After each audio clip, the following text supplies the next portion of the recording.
El corazón de un terapeuta de adicciones. Muy buenas tardes, colegas. Te saluda Carla Cabrera. Y como cada martes te saluda tu servidor y amigo, el psicólogo Jorge Ojeda, el día de hoy para platicar con respecto precisamente de los requisitos técnicos con los que debe contar un terapeuta de adicciones, un psicoterapeuta de adicciones, pero también vamos a platicar un poco acerca de la interés y de la fortaleza mental que requiere este tipo de atención. Para trabajar con casos de adicciones en psicoterapia requieres de tres tipos de conocimiento diferentes. El primero de ellos se refiere a los manuales de DCM y CIE, a los manuales diagnósticos, así como de algunos otros instrumentos de evaluación como de las pruebas POSIT, ASIST, AUDIT, entre otras pruebas que se utilizan precisamente para generar una valoración. En segundo lugar, requieres de conocimientos legales como el conocimiento obviamente de la Ley General de Salud y de la NOM 028 SSA de 2009, que indica que todos los casos de consumo deben ser sujetos de una valoración inicial para poder determinar el tipo de tratamiento al que se van a someter. Y en tercer lugar, requieres de un tipo de conocimiento psicoterapéutico, obviamente, para poder atender al usuario tanto en sesiones individuales como en sesiones familiares. Pero esto no es todo. El 90% de los usuarios que asisten a tratamientos de consumo presentan recaídas. Esto es prácticamente un hecho, sobre todo si hay patología dual. Entonces, parecen tres dimensiones muy simples, pero altamente efectivas. Una dimensión legal, una dimensión clínica y Una una psicoterapéutica. psicoterapéutica. Pero a pesar de todo el conocimiento que tú puedas tener y de todas las ganas de que el usuario salga adelante, siempre vas a estar enfrentando este tipo de casos de las recaídas. Entonces, no es suficiente únicamente el conocimiento, sino también precisamente es requerida una entereza, una fortaleza mental por parte del terapeuta como para poder salir adelante, es decir, o sea, cuando ya todo el caso va bien, ya el usuario a lo mejor tiene un periodo más o menos considerable de abstinencia y de repente, pum, vale, otra vez vuelve a consumir. Y esta es un sube y baja, es una montaña rusa emocional para el terapeuta que, bueno, para el que debe estar listo, lista. Estas metas de tratamiento que van de sube y baja, hay que plantearlas siempre y hay que enfocarnos mucho a que la familia los conozca y el usuario también. Sobre todo si hay patología dual, pues va a ser el tratamiento un poco oscilatorio, vamos a llamarle así. Y el terapeuta también debe estar preparado para ello, no hacer una catástrofe de la recaída, sino más bien examinar qué es aquello que falló y nuevamente retomar el proceso, ¿no? Dicen que la recuperación del trastorno por uso de sustancias siempre va como una espiral en ascenso, va a tener momentos de Bueno, bajada buenos y va a tener momentos de subida, pero una recaída no significa que todo el tratamiento se viene abajo, para nada, solamente hay que reevaluar y modificar y reiniciar otra vez todo el engranaje psicoterapéutico. Eso es todo. ok, muy bien. Trabajar con casos de adicciones requiere en psicoterapia que el terapeuta esté dispuesto precisamente a que los usuarios pues, presenten recaídas. Y aquí les vamos a dar un ejemplo bien simple. Miren, hay un caso que les quiero contar respecto de un joven. En aquel entonces tendría unos 27 años, era profesionista, había terminado una carrera universitaria, entró por primera vez a un centro residencial por consumo de alcohol, era un alcohol bastante severo en aquel entonces. El joven y su familia, que no estaba preparada para recibir esa información, deciden sacarlo del centro como a las 3 semanas de haber ingresado. A pesar de que les dijimos que no era lo recomendable, que debía quedarse un poco más, etcétera, bueno, la familia se lo llevó, especialmente los tíos, que eran ahí los que mantenían el síntoma y facilitaban el El dinero consumo, y el ¿no? consumo. Entonces este chico se va, egresa del centro residencial y como a los 6 meses regresa otra vez. Fíjense, había pasado más o menos medio año, tal vez un poquito más. Él regresa al internamiento nuevamente por consumo de alcohol, ya con un deterioro mucho más marcado.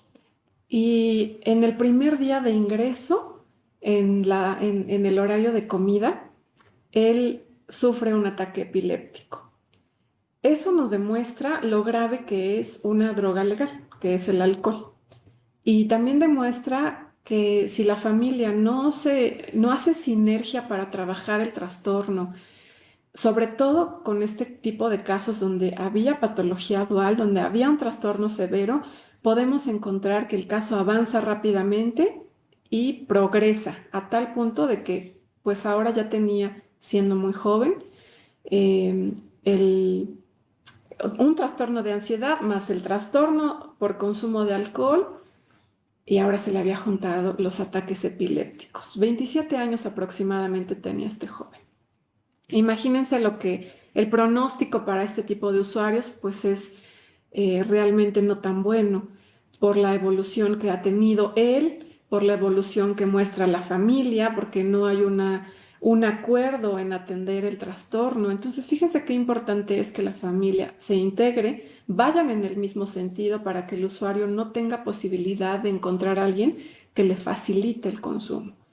En los casos donde hay trastorno por consumo de X sustancia más otro trastorno que llamamos patología dual, es muy importante que la familia participe y que no facilite el consumo. Al contrario, que ayude a detenerlo, porque si no la familia se convierte en un factor de riesgo. Ok, hablando de las características del terapeuta de adicciones, la humildad es otra característica del psicoterapeuta que trabaja con adicciones, ya que de acuerdo a las valoraciones que hacemos con respecto de la NOM 028 SSA 2009 del consumo de sustancias, el 70% de los casos van a requerir de atención psiquiátrica. Esto es muy importante que ustedes lo tengan en cuenta, colegas. De lo contrario, nuestra profesión es un tanto mesiánica. A veces pensamos que podemos con todo y que la psicoterapia va a curar todo y que hablando con los usuarios en terapia vamos a resolver todo y la realidad es que no es así. A veces hay condiciones orgánicas que ameritan que incluyamos otros profesionales de la salud, especialmente psiquiatras. Y trabajar de la mano es el mejor camino para manejar la abstinencia, para evitar recaídas, para manejar craving, para deshabituar el consumo de X sustancia, para trabajar la patología dual. Eso fortalece mucho el bienestar del usuario y sus familias. Entonces, tengamos siempre la humildad de pedir apoyo a los colegas psiquiatras o a cualquier otro colega profesional de la salud que pueda contribuir al caso. ¿Cómo sabemos que requerimos de la atención psiquiátrica? Bueno, pues a partir de la valoración. Y en general, por ejemplo, creo que los datos más evidentes, ¿no?, que nos dicen que un usuario requiere de una valoración psiquiátrica son la presencia de algún trastorno del estado del ánimo, por ejemplo, a donde el usuario, por ejemplo, corre riesgo de atentar en contra de su vida o de atentar en contra de la vida de otra persona. En los casos, por ejemplo, de los trastornos de ansiedad y sobre todo también aquellos casos que ya la sustancia generó un deterioro, por ejemplo, cognitivo, orgánico en el usuario y entonces requerimos de esa atención. Para eso tenemos precisamente los manuales clínicos como DSM y como sí que deben formar parte de la valoración inicial. Entonces, en el 70% de los casos de adicciones vamos a requerir de la asistencia de un médico psiquiatra que pueda ir apoyando el caso con nosotros. Obviamente, pues tenemos que elaborar la hoja de referencia correspondiente para enviar la información al psiquiatra y que el psiquiatra tenga un panorama pues mucho más claro de qué es lo que tiene que atender. Y posteriormente, cuando el psiquiatra dice que el usuario está listo para regresar a los tratamientos psicoterapéuticos de terapia familiar o de terapia individual, por ejemplo, de terapia de pareja inclusive, entonces ahora sí, el psiquiatra nos manda una hoja de contrarreferencia y ya podemos continuar con el proceso terapéutico y ahí es cuando el juego de la psicoterapia realmente comienza, ¿no? Después de las valoraciones que nos indica la NOM 028 y de la valoración que hacen los psiquiatras. Así es. Ahora, hay casos que realmente ponen a prueba nuestra fortaleza mental. A mí especialmente, a mí Carla en particular, me mueven mucho los casos de adolescentes que habitualmente ya traen un consumo bastante severo, especialmente de cristal, de cannabis y de otras sustancias, pero me mueven mucho porque casi siempre son el reflejo de un sistema familiar un tanto deficiente. ¿Qué es lo que hace el adolescente? Pues va y busca en un círculo social la, pues el reconfortarse, el sentirse querido, etcétera. Este era el caso de un chico, en aquel entonces tendría unos 17 años, Andaba prácticamente en el ámbito social con amigos consumidores, había dejado la escuela, había empezado a trabajar, pero él, sin embargo, tenía una relación muy cercana con su mamá. Su mamá y él eran emocionalmente muy cercanos. Cuando yo empiezo a tener las sesiones familiares, pues lo que habitualmente hacemos es citar a la familia completa. Entonces el papá tiene que ir y estaban los tres en sesión. Lo que este chico decía que le detonaba y le detonó el consumo siendo mucho más jovencito, por ahí de los 13 años, era que su papá era emocionalmente muy distante con él. Si le iba bien en la escuela, no le decía nada, le decía que era su obligación. Si le iba mal, guardaba silencio. El papá era como muy rígido en su expresión, no compartía mucho ni con la esposa ni con el hijo. Entonces esta dinámica la traía así. Y él dice que sintió durante toda su vida que su papá no lo entendía, que su papá no era como otros papás que hablaban con los hijos, y se iban a jugar fútbol como otros amigos que tenía. Su papá nunca, él siempre trabajaba y llegaba a la casa, ¿no? Ya muy serio en su papel de papá. Y él dijo que eso le había detonado el consumo. Entonces, en alguna de las escenificaciones en la terapia familiar, yo puse al señor a que lo abrazara y el señor verdaderamente no podía abrazarlo, no podía. Y yo le pregunté que de dónde venían esas ideas de no poder abrazar a su hijo, de no poder expresarle afecto. El chico le decía, quiero un abrazo, papá. Tú nunca me has dado un abrazo. Y él decía, es que en mi familia, desde mis abuelos, mis papás, decían que entre hombres no podíamos mostrarnos afecto. Y tampoco podía mostrar afecto a mi mujer, por ejemplo, porque era como perder su virilidad, ¿no? Prácticamente. Realmente estaba muy reacio a darle un abrazo a su hijo. Pero cuando logré que lo abrazara, tras mucho tiempo de indicarle y escenificarle y que la mamá me apoyara en esa dinámica del abrazo, etcétera, lo logra casi al final de la sesión. Pero fue un momento sumamente emotivo porque el chico y él se abrazan y el joven decía, es la primera vez que mi papá me abraza. En 17 años que tengo, es la primera vez que mi Pues, papá me regala un abrazo. Imagínense lo que es un joven de 17 años que no recuerda un abrazo de su papá. Y ahí empieza la verdadera recuperación, cuando se resarcen las relaciones humanas. Este chico tuvo un pronóstico fabuloso, porque en las sesiones subsecuentes, entonces lo que empezamos a trabajar fue resarcir la relación entre ellos dos, lo cual le dio mucha fortaleza para continuar en abstinencia y lograr sus 3 meses de internamiento, que es el requisito mínimo para los adolescentes. Fue un tratamiento fabuloso gracias a esta relación cercana. Con la mamá ya la tenía, ahora habría que trabajarla con el papá. Muy fácil, ¿no? Pero lleva algunas sesiones lograr eso. lleva algunas sesiones y también de lo que se requiere es otra vez como de entereza y corazón precisamente para no darte por vencido ante las interacciones también familiares. Si aquí, por ejemplo, Carla le dice al papá, quiero que en este momento le des un abrazo, Y él me dice, no puedo. no puedo porque estoy educado así, se han sido educados todos los hombres de mi familia y ella le cree, entonces como le dice, viene abajo toda la terapia. Entonces, pues, también se requiere precisamente de un corazón, digamos, especial para poderle hacer frente a las interacciones familiares que están precisamente pues, fortaleciendo la situación de consumo. O sea, aquí Carla, por ejemplo, deja al papá con esta idea y se ¿De va, que no de que puede? no puede y la familia se va, pues entonces él, el chico, se va pensando, mi papá no me puede dar el cariño que yo necesito y eso muy probablemente pues funcionaría como un factor de riesgo para que el chico volviera a Y consumir. también el mensaje que le estás mandando a la familia por parte del papá es, yo no puedo cambiar una conducta tan simple. Y para el hijo es, pues yo menos puedo dejar de consumir si es una conducta más compleja. Si la familia empieza a cambiar conductas, el mensaje para el usuario es, tú también puedes hacerlo. Aunque es una conducta un poco más compleja, pero sí puedes hacerlo. Si tú, no, si tú dejas ir al papá, sí, o a una familia, ¿no? Con un paciente consumidor en una dinámica de estas, lo que le comunicas a la familia es, así están bien las cosas. Cuando realmente Inclusive le comunicas como terapeuta, no se puede hacer no nada. puedo, Yo ajá. no puedo. no puedo incidir en eso. Y no, la familia pues se vuelve a ir con la misma dinámica y con la idea de nadie puede ayudarme. Si aquí la psicóloga no me pudo ayudar, pues yo qué voy a hacer en casa. Como decía Salvador Minuchin, no hay que darse por vencidos, por vencidas ante las interacciones familiares que son estructuralmente disfuncionales, ¿no? Como esto de que el papá no puede acercarse al hijo. Respecto del corazón del terapeuta de adicciones, ahorita me acordé de otra situación que está ocurriendo mucho.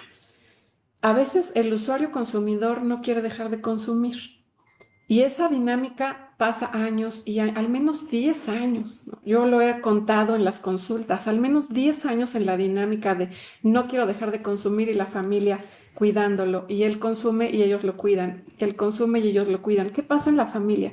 Aparecen trastornos del estado del ánimo. Mucho ojo con eso. Hace como 4 meses más o menos atendí una familia de estas características donde la mamá ya traía ideación, planeación homicida. Ella dijo, yo ya estoy tan desesperada y tan triste que a veces he pensado, cuando mi hijo llega en consumo, darle medicamentos para que muera, así yo ya no tengo el pendiente de que se va a la calle, se va manejando, qué le va a pasar, etcétera. Fíjense qué idea, ¿no? Tan desesperada, pero sí pasa. Nos habla de que la familia está sufriendo trastornos del estado del ánimo ocasionados por el consumo de X sustancia. El único que piensa que no hace daño a nadie es el consumidor.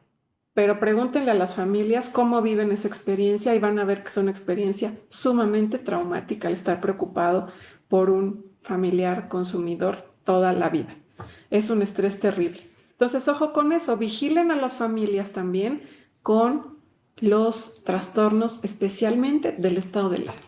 Y ahora, por ejemplo, si tú empiezas a construirte realidades desde tu perspectiva personal, o sea, como terapeuta de adicciones, pues entonces este caso te inunda, ¿no? O sea, Sí, yo puedo decir, la mamá es pobre, codependiente, es coadicta, el papá es periférico, es no sé. periférico, el hijo no, no sé, un montón de etiquetas mentales, vamos a llamarle así, que solamente van a enredar al terapeuta. Lo que tengo que cambiar, si lo pienso en orden, es atender a la mamá con el trastorno del estado del ánimo. Si el usuario quiere integrarse a la sesión, genial. Si no quiere integrarse, trabajo con los que sí quieran y luego voy a resarcir esta relación, que es la que me importa más. El usuario consumidor, si quiere en algún momento del tratamiento incluirse, bienvenido. Pero si no quiere incluirse, yo ya resarcí esta relación, que es la que vale la pena rescatar. Fíjate cómo aquí sí se requiere, por ejemplo, de los manuales de DSM y de CIE para poder, y obviamente también de conocer el sistema de referencia y contrarreferencia, de contar con un buen psiquiatra para poder hacer la hoja de referencia para con la mamá, el psiquiatra, que regrese a psicoterapia cuando ya esté, digamos, como mentalmente más estable. Como dice Carla, resarcir la relación con terapia familiar e incluir precisamente también al usuario, que también debe ser sujeto de una valoración de acuerdo a la NOM 028 SSA 2009 por una sustancia de consumo. O sea, es realmente un terapeuta muy completo, el terapeuta de adicciones. Y es por eso que te invitamos al octavo diplomado en tratamiento de adicciones que tenemos en conjunto con la Universidad La Salle. Este es un evento breve que dura 7 meses, es 100% en línea, que va a comenzar precisamente este próximo sábado 10 de agosto. El grupo ya está conformado, ya estamos con todo listo para arrancar este próximo sábado. El curso tiene horario precisamente de días sábados, 2 veces al mes, de 9 de la mañana a 4 de la tarde. El tiempo se pasa rapidísimo. Contamos con un módulo precisamente de evaluaciones diagnósticas, manejo de los manuales y de las pruebas. Contamos también con un apartado de herramientas legales, precisamente el conocimiento de todas las normas y leyes que tú requieres precisamente tener a la mano para poder atender este tipo de casos. Obviamente también un módulo de psicoterapia individual y de terapia familiar orientado precisamente con terapia sistémica. Y la parte más importante, que es la que es realmente de más valor para nosotros, es un módulo de práctica clínica con usuarios reales, atender usuarios que estén en consumo y atenderlos con éxito en un módulo de práctica clínica del diplomado en tratamiento de adicciones, del octavo diplomado en tratamiento de adicciones que tenemos en conjunto con Universidad La Salle. Si ustedes quieren información con respecto a este curso, bueno, pues nos dejan un comentario, nos envían un mensajito y nosotros nos ponemos en contacto a través de WhatsApp, ya sea por cualquier red social, nos dejan un comentario y nosotros los contactamos para darles la información de este curso con muchísimo gusto. Para las personas que ya se inscribieron, porque el grupo ya está conformado, nos vemos el día sábado en punto de las 9 de la mañana. Que pasen muy bonito martes, muy bonita tarde y nos vemos dentro de 8 días en lo que importa en psicoterapia. Bye bye.